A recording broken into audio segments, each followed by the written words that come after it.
Louvado seja Deus, meus irmãos. Êxodo capítulo 36 é a mensagem de hoje.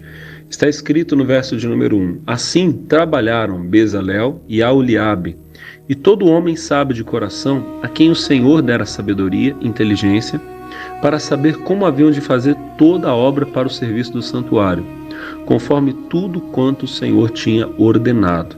Meus irmãos, esse capítulo 36, ele nos mostra Deus capacitando e usando homens para a construção do tabernáculo, que foi o templo de Israel, um templo provisório, vamos dizer assim, até que depois, muitos anos, quando eles já estavam fixos na terra prometida, o Senhor Deus usou Salomão para construir o templo.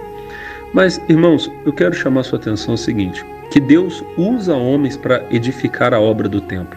Até comentava na igreja, nessa quarta-feira, que muitas pessoas que Moisés, ele, como muitas pessoas, talvez ao ouvir a instrução de Deus, o que Deus pedia para ele fazer, talvez ele pensasse: Deus, como eu vou fazer isso? Porque as instruções de Deus eram muito minuciosas e criteriosas. Mas Deus já disse a Moisés: Moisés, não se preocupe, porque eu coloquei em alguns homens, e frisa aqui especial 2 homens, Bezalel e Aholiabe, eu coloquei neles o meu espírito e a sabedoria para que eles coordenem toda essa obra. Irmão, Deus capacita homens para edificar a casa dele. E olha que bênção, hoje nós somos o templo de Deus. 1 Coríntios 6,19 diz que nós somos templo do Espírito Santo, que Deus vive em nós, que lindo. Agora, a respeito desses dons, Deus ainda hoje dá dons a homens para construir o templo dele. Se o templo dele sou eu e é você, então Deus usa homens para nos abençoar.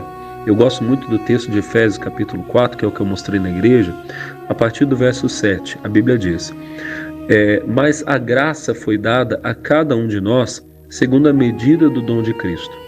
Por isso diz, subindo ao alto, levou cativo o cativeiro e deu dons aos homens. Então, Deus conferiu a cada um de nós uma medida da capacidade do Espírito Santo, através de dons que Ele nos dá.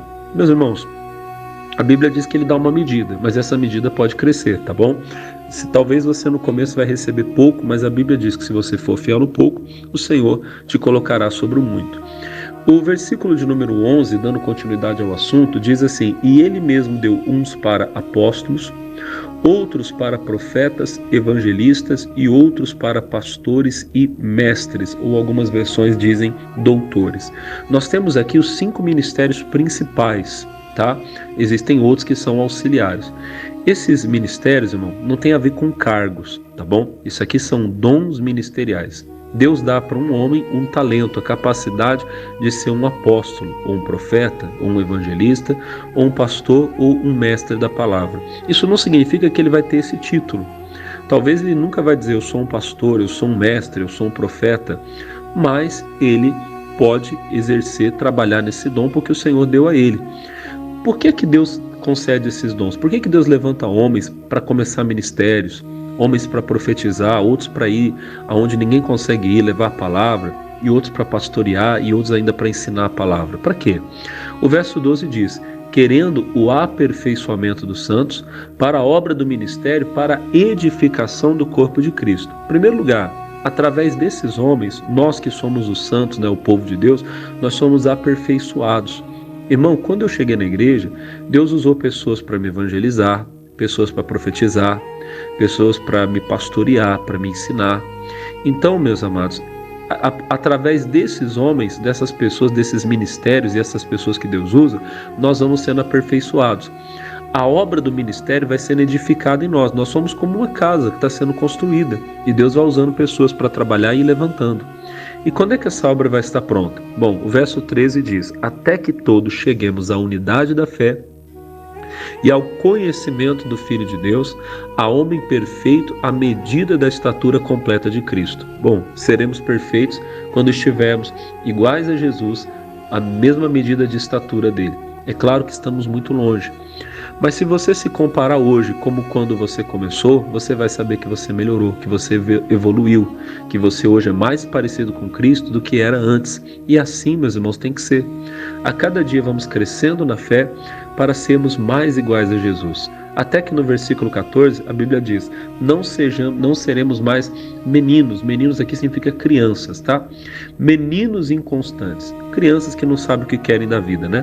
Levados em roda por todo vento de doutrina. Eu dizia na igreja, existem ventos de doutrina. O que são?